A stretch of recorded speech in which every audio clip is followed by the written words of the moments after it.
ಅವರು ಗಿರೀಶ್ ಕಾಸರವಳ್ಳಿ, ಶ್ರೀಮುರಳಿ, ಉದಯಚಂದ್ರ, ಸ್ನೇಹಪ್ರಿಯ, ಸುಮಾರು ಹಲವಾರು ಕಲಾವಿದರು, ತಮಿಳು ವೀರಗಳು, ವಿಜಯಕಾಂತ್ ಸುಮಾರು ಒಂದು 10 ವರ್ಷ ಹಿಂದೆ ಬಂದಿದ್ರು. ಮತ್ತೆ ಈಗ ಊಟಿಂಗ್ ಶೂಟಿಂಗ್ ಆದ್ರೆ ಇಲ್ಲೆಲ್ಲ ಬರ್ತಾ ಇರ್ತಾರೆ.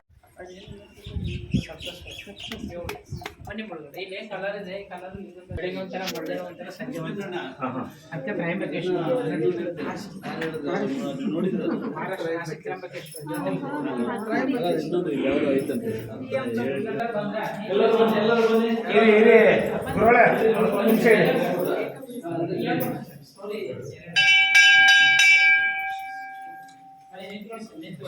ನೋಡಿ ಇದು ಒಳಗಡೆ ಬನ್ನಿ ಎಲ್ಲ ಇಳ್ಕೊಳ್ಳಿ ಫಸ್ಟ್ ದೇವಸ್ಥಾನದ ವಿಚಾರ ನೋಡಿ ಇಲ್ಲಿಗೆ ಬೆಂಗಳೂರಿನಿಂದ ಬಂದಿದ್ದೀರಾ ದೇವಸ್ಥಾನ ಅಂದ್ರೆ ನಿಮ್ಗೊಂದು 50 ಸಿಟಿ ಸ್ವಾಮಿ ಕರೆದಿದ್ದಾನೆ. ಬನ್ನಿ ನಿಮ್ಗೆ ಏನ್ ಕಷ್ಟ ಇದೆ ಪರಿಹಾರ ಮಾಡಿ. ಇದೊಂದು ವಿಶೇಷತೆ ಏನಪ್ಪಾ ಅಂತಂದ್ರೆ ಯಾವುದೇ ದೇವಸ್ಥಾನಕ್ಕೆ ಹೋದ್ರು ನಮಗೆ ಏನಾದ್ರು ಅಲ್ಲಿಲ್ಲ ಅಂತ ಮಹಿಮೆಗಳು ತಿಳಿಯುತ್ತೆ. ಇಲ್ಲಿ ಪ್ರತಿಯೊಂದು ವ್ಯಕ್ತಿಗೂ ವಿಚಾರ ತಿಳಿಬೇಕು. ನೋಡಿ ತ್ರಯಂಬಕೇಶ್ವರ ಅಂದ್ರೆ ಕೇರಳ, ತಮಿಳುನಾಡು, ಕರ್ನಾಟಕ ಅಂತ ಬಾರ್ಡರ್ ದೇವಸ್ಥಾನದಿಂದ ತ್ರಯಂಬಕೇಶ್ವರ ಇದು ಬಿಟ್ಕೊಂಡು ಮಹಾರಾಷ್ಟ್ರ. ಇದು ಕೆಲವು ಕಾಲಗರ್ಭದಲ್ಲಿ ಮರೆಯಾಗಿದೆ ಅಂತ ದೇವಸ್ಥಾನ 1435 ವರ್ಷಗಳ ಇತಿಹಾಸ, 18 ವರ್ಷದಿಂದ ಸೇವೆ ಆಗ್ತದೆ. ಇದು ಯಾರಿಂದ ಆಗುತ್ತೆ ಹೆಂಗಾಗುತ್ತೆ ನನಗೂ ಗೊತ್ತಿಲ್ಲ. ಪ್ರತಿದಿನ ಅಂತೂ 5-6 ಗಂಟೆ ದೇವಸ್ಥಾನ ತೆಗೆದಿದೆ. ಈ ದೇವಸ್ಥಾನ ತ್ರಯಂಬಕೇಶ್ವರ ಅಂದ್ರೆ ಮಹಾರಾಷ್ಟ್ರ ನಾಸಿಕ್ ಹೋಗದೇ ಇರೋಂಥವ್ರು ಇಲ್ಲಿ ಬಂದಾಗ 3 ರಾಜ್ಯ, ಇದು 3 ರಾಜ್ಯದ ವಿಭಜನೆ ಅಂತಂದ್ರೆ ನಿಮ್ಗೆ ಆ ಕಡೆ ನಂದಿ ಕಂಬ ಇದೆ ಅದನ್ನ ಕಿಲೋಮೀಟರ್ ಮೈಲಿಗೆ ಲೆಕ್ಕ ಆಗ್ತದೆ. ಅಷ್ಟು ಬಾರ್ಡರ್ ತಮಿಳುನಾಡು, ಅಷ್ಟು ಬಾರ್ಡರ್ ಕೇರಳ, ಅಷ್ಟು ಬಾರ್ಡರ್ ಕರ್ನಾಟಕ, 3 ಸೆಂಟರ್ ಪಾಯಿಂಟ್ ಇಲ್ಲಿ. ಅದಕ್ಕೆ ತ್ರಯಂಬಕಪುರನ ಸೂರ್ಯ ಹುಟ್ಟಿ ಬೆಳಕಂತ 3 ದೇವತೆಗಳ ದರ್ಶನ ಆಗ್ಬೇಕಾಯ್ತದೆ, ಬ್ರಹ್ಮ, ವಿಷ್ಣು, ಆದ್ರೆ 3 ರಾಜ್ಯಕ್ಕೆ ಹೋದ್ರು ಕತ್ಲಾಗೋಗ್ತೈತೆ. ಇಲ್ಲಿ ತಮಿಳುನಾಡು ಹೋದ್ರೆ, ಕರ್ನಾಟಕ ಬಂದ್ರೆ ಕತ್ಲಾಗೋಗ್ತೈತೆ. ಆಗ ನಿಮ್ಮಂತ ಗುರುಗಳು, ಅಗಸ್ತ್ಯ ಮುನಿಗಳು ನೀನು ಯಾವುದೇ ಬೆಟ್ಟ ಇರ್ಬೋದು, ಯಾವ ಸರೋವರಗಳಲ್ಲಿ ಯಾವುದೋ ನದಿ ಇರಬಾರ್ದು, ಆ ಜಾಗದಲ್ಲಿ ಗುರುಪುರನೆಲ್ಲೋ ದೇವಸ್ಥಾನ ಕಟ್ಟು ಅಂತ ಹೇಳಿದ್ರಂತೆ. ಆಗ ಬಹುದಾಕಾರದ ಒಂದು ಮಳೆ ಇತ್ತಂತೆ ಈ ಸ್ಥಳದಲ್ಲಿ. ಈ ಸ್ಥಳದಲ್ಲಿ ಆಗ ಆ ರಾಜರ ವೈಭವದಲ್ಲಿ ಬಂದು ನೋಡಿದಾಗ ಇದು ಲಿಂಗ ಎಲ್ಲಿ ಸ್ಥಾಪನೆ ಆಗಿದೆ ಗೆಡ್ಡ ಇದೆ. ಇಲ್ಲಿಂದ ಪೂರ್ತಿ ಕೊನೆವರೆಗೂ ದೇವಸ್ಥಾನ ವಿಚಾರದಲ್ಲಿ ಕಟ್ಬೇಕು ಅಂದ್ರೆ ಆಗ ಈ ದೇವಸ್ಥಾನ ಹೆಚ್ಚು ಕಮ್ಮಿ 101 ಅಂಕಣ ಇದೆ. ಅಷ್ಟು ದೊಡ್ಡ ಮರನ ಅಂತ ಅದನ್ನ ಕಡಿದು ಇಲ್ಲಿಗೆ ಉಪಯೋಗಿಸ್ಕೊಂಡು ಆ ದೇವಸ್ಥಾನ ಅವರ ರಾಜಗಳಿಗೆ ಸಂಬಂಧಪಟ್ಟಂತೆ ಕಲ್ಲು, ಶಿಲೆ, ಅವರಲ್ಲಿ ಏನೇ ರಾಜ ಮುದ್ರೆಗಳಿದ್ದಾರೆ ಎಲ್ಲಾನು ಕಟ್ಟಿದ್ರಂತೆ. ಆಗ 3 ರಾಜ್ಯಕ್ಕೆ ಹೋಗಂತೆ ಬೆಳಕು ಒಂದೇ ಕಡೆ ಸಿಕ್ಬೇಕಂತ. ಕೇರಳಕ್ಕೆ ಹೋದ್ರೆ ತಮಿಳುನಾಡಿಗೆ ಸೂರ್ಯ ಕತ್ಲಾಗುತ್ತೆ, ಬೆಳಕಾಗುತ್ತೆ. ಆಗ ಅಲ್ಲಿ ಬೀಳಂತೆ ಬೆಳಕು ಇಲ್ಲಿ ಬೀಳುತ್ತೆ. ಆ ಬಿದ್ದಂತೆ ಬೆಳಕನ್ನ ನಾವು ಇವತ್ತಿನ ದಿನ ರಾಜಕಾಲದಲ್ಲಿ ಮಳೆ, ಪ್ರವಾಸ, ಆಹಾರ ಇತ್ಯಾದಿ ಏನಾದ್ರು ಯುದ್ಧ ಭೀತಿಗಳು ಬಂದಾಗ 3 ದೇವತೆಗಳಾದ ರಾಜಮನಸ್ಥಾನದಲ್ಲಿ ಬಂದು ದರ್ಶನ ಮಾಡಿ ಸೂರ್ಯನ ಬೆಳಕು ನೋಡಿ ದಕ್ಷಿಣ ಭಾಗಕ್ಕೆ ಹೋದ್ರೆ ಅದು ಯಾವುದೇ ಕೆಟ್ಟ ಪರಿಹಾರ. ಈಗ ನಾವು ನೀವು ಬಗ್ಗೆ ಒಂದು ಉದಾಹರಣೆ, ಆರೋಗ್ಯ ಬಗ್ಗೆ, ವ್ಯಾಪಾರದ ಬಗ್ಗೆ, ನಿಮ್ಮ ಮನಸ್ಸು ವ್ಯಾಪಾರ, ಉದ್ಯೋಗ, ಸಂತಾನ, ಮದುವೆ ಅನ್ನೋದು ಯಾವ್ಯಾವ ಸಮಸ್ಯೆ ಇದ್ದೇ ಇರುತ್ತೆ. ಆ ವ್ಯಕ್ತಿಗಳು ಪ್ರತಿದಿನ ಸ್ವಾಮಿ ಯಾರು ನೋಡಿದಾಗ ಕರೆಸ್ಕೊತಾನೆ. ಆಗ ಪೂರ್ವದಿಂದ ಬರಂತ ಬೆಳಕನ್ನ ತೋರಿಸ್ತಾರೆ. ನಾನು ತೋರಿಸ್ತೀನಿ, ನೀವು ದಕ್ಷಿಣ ಕಡೆ ಹೋಗಿ ಕುಬೇರ ದರ್ಶನ ಮಾಡಿ. ಆಗ ದುಡ್ಡು ಕಾಸಿನಲ್ಲಿ ಮೋಸ ಆಗಿದೆ, ನಮ್ಗೇನು ಮನಸ್ಸಿನಲ್ಲಿ ಚಿಂತೆ ಇತ್ಯಾದಿ ನಿಮ್ಮ ನಂಬಿಕೆ. ಅದೇನಪ್ಪ ಅಂದ್ರೆ ಇಷ್ಟಪಟ್ಟು ಮಾಡ್ಬೇಕು. ಒಂದೇ ಬಾರಿ ಆದ್ರೂ ಸರಿ, ಇವನು ಈಗ ಕಥೆ ಕೇಳೋ 100 ಬಾರಿ ಬಂದು ಹೋಗ್ತಿರ್ತಾರೆ. ಆದ್ರೆ ಯಾವುದೇ ವ್ಯಕ್ತಿ ಆದ್ರೂ ನಿಮ್ನೆಲ್ಲನೂ ಒಂದೇ ಗೂಡಲ್ಲಿ ಸ್ವಾಮಿ ಸೇರಿಸ್ತಾನ. ಅದೇ ನಮ್ಗೆ ಇಷ್ಟ ಇದೆ ನಿಮ್ ಕಥೆ ಹೇಳ್ಬೇಕು ಅಂತ. ಅದೇ ನೀವು ಯಾವ ದೇವರಾಗ್ಲಿ, ನಮ್ದು ವಿಶ್ವಕರ್ಮ ಸಿದ್ದಪ್ಪಾಜಿ ಆಗ್ಲಿ, ವಿಶ್ವಕರ್ಮ ಆಗ್ಲಿ, ಯಾವುದೇ ಜಾತಿ ದೇವರಾಗ್ಲಿ, ಈ ದೇವರು 3 ದೇವತೆಗಳು ಒಂದೇ. ಅದನ್ನ ಮನಸ್ಸು ಒಂದ್ ಮಾಡ್ಕೊಂಡು ನಂದಿ ಹತ್ರ ಹೋಗಿ ನೀವು ದಕ್ಷಿಣ ಕಡೆ ಹೋದ್ರೆ ನಿಮ್ಗೆ ಪರಿಹಾರ ಆಗುತ್ತೆ ಅನ್ನೋದು ಈ ದೇವಸ್ಥಾನದ ಕಥೆ. ನೋಡಿ ಯಾವ ಸೈಡ್ ಬಾಕ್ಸು ಈಗ ನೋಡಿ ಅಲ್ಲಿ ಏನ್ ಕಲರ್ ಇದೆ ಸಮಯ, ಆ ಕಲರು ನಿಮ್ಗೆ ನೋಡ್ಬೇಡಿ.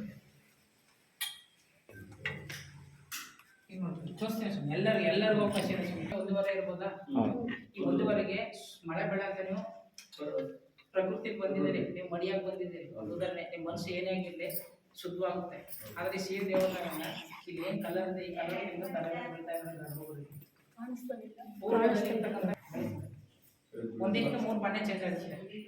ಬೆಳಿಗ್ಗೆ ಒಂಥರ, ಮಧ್ಯಾಹ್ನ ಒಂಥರ, ಸಂಜೆ ಭಾಷೆ ಮುಂದೆ ಏನು ಕಷ್ಟಗಳಿದೆ ಅದನ್ನೇ ನಿಮ್ಮ ಮನಸ್ಸಲ್ಲಿ ಇಷ್ಟಪಟ್ಟು ಮಾಡಿ. ಬೇಗ ಬಿಟ್ಟಿಗೆ ಮಾಡಿದ್ರು ಬೇಗ ಬಿಟ್ಟಿಗೆ ಕೊಡೋದು. ಉದಾಹರಣೆ ಸ್ವಾಮಿ ನಿಮ್ನೆಲ್ಲ ಪ್ರೀತಿಯಿಂದ ಮಾತಾಡ್ತಾ ಇದ್ದೀನಿ, ಆ ಗಳಿಗೆ ನಿಮ್ಮ ಮನಸ್ಸಲ್ಲಿ ನುಗ್ಗಬೇಕು. ನನ್ನ ಈ ದೇವಸ್ಥಾನ ನಿಮ್ಮ ಮನಸ್ಸಲ್ಲಿ ನುಗ್ಗಬೇಕು. ಆದರೆ ನೀವು ಏನೇ ಕಷ್ಟಗಳಿರಲಿ, ನಿಮ್ಮ ಜೋಬಲ್ಲಿ ಏನಿದೆ, ಒಂದು ಉದಾಹರಣೆ ಹೇಳೋದು, ನಿಮ್ಗೆ ಎಷ್ಟು ಸೀಮಿತ ಇದೆ, ಎಷ್ಟು ನಿಮ್ಗೆ ಆಸೆ ಇದ್ದಷ್ಟು ಕಾಂಚಾಚಿ ಈ ದೇವಸ್ಥಾನದಲ್ಲಿ ಮಾಡೋದು. ಅದೇ ಕಾಲಗರ್ಭದಲ್ಲಿ ಮರೆಯಾಗಿಲ್ಲ. ಬನ್ನಿ ಇಷ್ಟಪಟ್ಟು ಇಷ್ಟ ಇಲ್ಲದೆ ಇರಲಿ, ನಂಬಿಕೆ ಇರಲಿ, ನಮ್ಗೆ ಇಲ್ಲದೆ ಇರಲಿ, ನಿಮ್ಮ ನಂಬಿಕೆ ಆದರೆ ಫಾಲೋವರ್ಸ್ ಸಿಗುತ್ತೆ.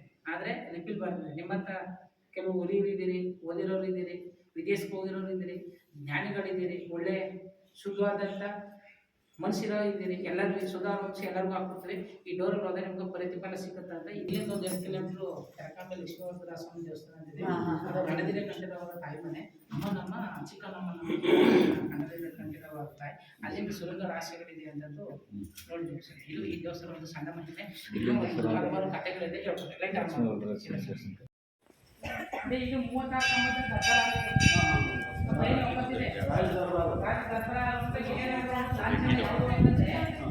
ವರಹಸ್ವಾಮಿ ನೋಡಿ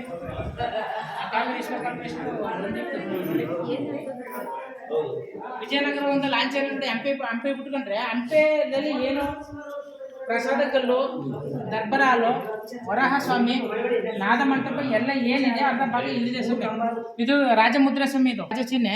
ಇಲ್ಲಿ ವರಾಹಸ್ವಾಮಿ ಖಡ್ಗ ಇದೆ ನೋಡಿ. ಇಲ್ಲಿ ಸೂರ್ಯಚಂದ್ರ ಇರೋವರೆಗೂ ವಿಜಯನಗರ ಇರುತ್ತೆ ಅನ್ನೋದಕ್ಕೆ ನೋಡಿ ಇದು ಪದ್ಧತಿ. ಇದು ವರಾಹಸ್ವಾಮಿ, ಇದು ಖಡ್ಗ ಸೂರ್ಯಚಂದ್ರ ಒಂದು ಖಡ್ಗ. ರಾಜಮುದ್ರೆ ಯಾವ್ದಪ್ಪ ವಿಜಯನಗರ ಆದ್ರೆ ವರಾಹಸ್ವಾಮಿ ಖಡ್ಗ, ಸೂರ್ಯಚಂದ್ರ ವರಾಹಸ್ವಾಮಿ. ಅದು ಪೇಂಟ್ ಹೋಗ್ಬಿಟ್ಟಿದೆ ಅದೇ ಸ್ವಾಮಿ, ಅದು ಮಣ್ಣಲ್ಲಿ ಮುಚ್ಕೊಂಡಿದ್ದೆ ಸ್ವಾಮಿ. ಇದೆಲ್ಲ ಪೂರ್ತಿ ನೋಡಿ. ಇದು ಕೆಂಪಾಯ್ತು, ಇಲ್ಲಿ ಏನ್ ಕಲ್ ಸಿಕ್ತಾವ ಬಣ್ಣ ಸುಣ್ಣ ಹೊಡೆದು ಕಾಣ್ಲಿ ಅಂತ ಇದೆಲ್ಲ ಪೂರ್ತಿ ಗಿಡ ಮರ ಎಲ್ಲ ಬೆಳ್ಕೊಂಡು ಮುಚ್ಚೋಗಿತ್ತು.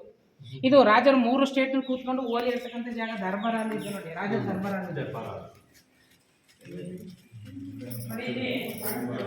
ಈ ಸ್ಟೇಜ್ ಅಲ್ಲಿ 3 ರಾಜ್ಯದವರು ಕೂತ್ಕೊಂಡು ಓಲಿ ಇರ್ತಕ್ಕಂಥ ಜಾಗ ಸ್ವಾಮಿ. ಹಿಂಗೆ ಜೋಕಾಲಿ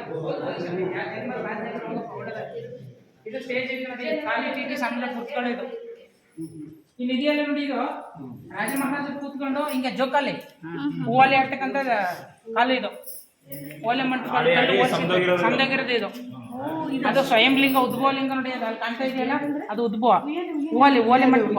ರಾಜ ಕೂತ್ಕೊಂಡು ದರ್ಬಾರ ನಡೆಸ್ತಿದ್ದ ಸಂದಾಗಿರೋದು ಸ್ವಯಂಲಿಂಗ ಉದ್ಭವಲಿಂಗ. ಅದು ಬರ್ತಾ ಇದೆಯಲ್ಲ, ಅದು ಬ್ರಹ್ಮ ವಿಷ್ಣು ಮಹೇಶ್ವರ ಮೇಲೆ. ನಾನು ಅದು ಹೆಚ್ಚು 9 ವರ್ಷದಿಂದ ಗಮನಿಸ್ತೇನೆ. ಬಟ್ ಇದು ಸರ್ ಇದೆಲ್ಲ ಪೂರ್ತಿ ಈ ಕಡೆಯಿಂದ ಕೆಳಗಡೆ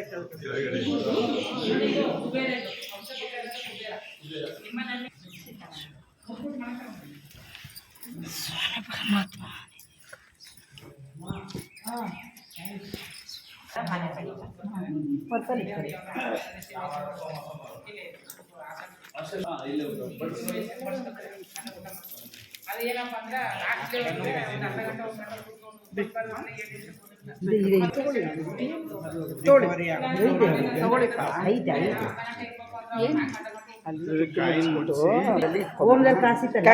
ಅಂದ್ರೆ ಯೋಗಾಸನ ಮೊನ್ನೆ ಮಾಡಿರ್ಬೋದು ನೋಡಿ. ಕಲ್ಲು ತಿಂಗಳಲ್ಲಿ ಯೋಗಾಸನ.